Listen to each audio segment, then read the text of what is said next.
Lyon, 18 décembre 12. Que gris et froid là. Les yeux ne vont que peu loin. Les oreilles se gardent bien d'écouter, se méfiant en ce temps d'air glaciaire, de surprendre et d'entendre un dinosaure. Tiens, un autre dinosaure ou un autre dinosaure. Dans le jardin, un drap gelé sur un fil à linge fait un fantôme raide qui nous laisse tranquilles.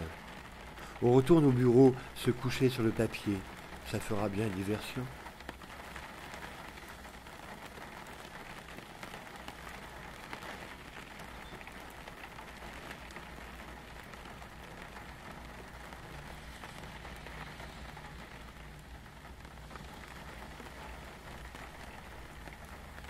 Bordeaux, 30 décembre 12.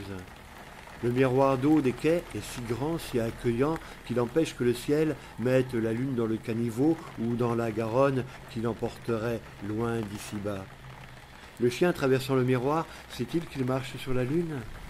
On en fait le tour bien volontiers en gardant un bonjour toutou en apesanteur pour le dire une fois arrivé.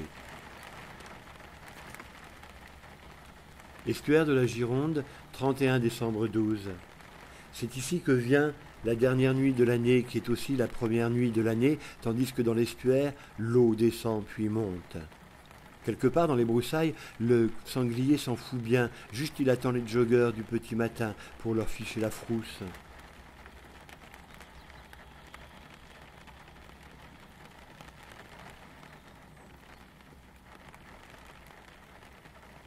De notre côté, on danse, tricotant avec les pieds un pull doux pour nos quelques milliers d'années supplémentaires.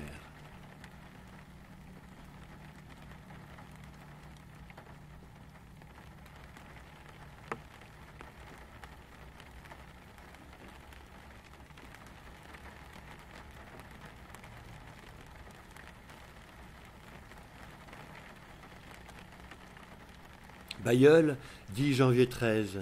Ici, dans le grand hôtel de la Grande Folie, nul chien pour nous dire bonjour, mais les meutes des chats qui, à l'heure des repas, attendent devant la porte vitrée.